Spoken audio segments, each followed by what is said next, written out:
personnes d'aujourd'hui, qui sont même quelquefois des vieilles personnes, se mettent à écrire leur histoire, l'histoire de leur famille, l'histoire de leurs parents, de leurs grands-parents, etc.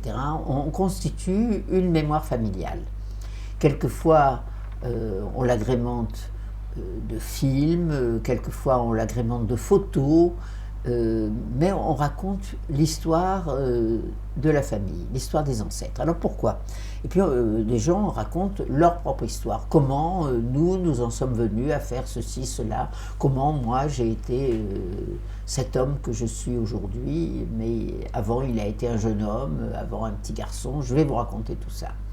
Alors, beaucoup de gens actuellement me semblent faire ça par écrit, c'est-à-dire ils écrivent le roman de leur vie, l'histoire de leur vie et l'histoire de la vie de la famille bien souvent.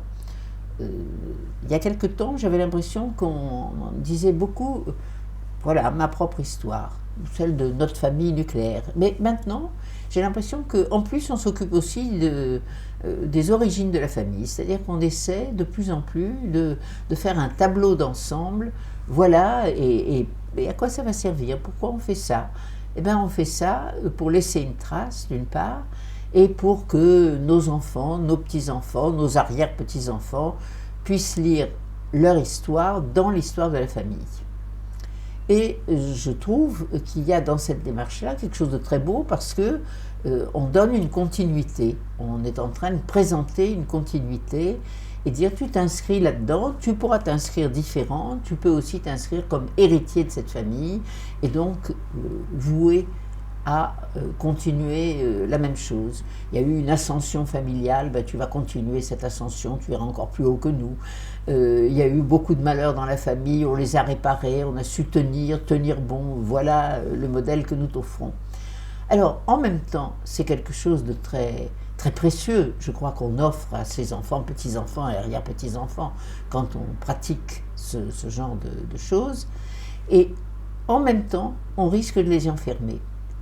C'est-à-dire qu'on risque peut-être, à certains moments, de donner l'impression que si on n'est pas fidèle à cette ligne de la famille, aïe aïe aïe, eh ben, on est un traître. Il faut donc arriver à pouvoir donner ce récit familial pour qu'il reste, pour qu'on sache d'où on vient et qui y a eu avant nous, et en même temps offrir peut-être un modèle d'identification. Bon, tant mieux, ça peut marcher, et ne pas rendre obligatoire d'être fidèle à ce modèle. Eh ben, c'est quelque chose de très délicat et de très difficile à faire pour ne pas peser et pourtant ouvrir. Mais je pense que ce n'est pas parce qu'on risque de peser qu'il ne faut pas ouvrir.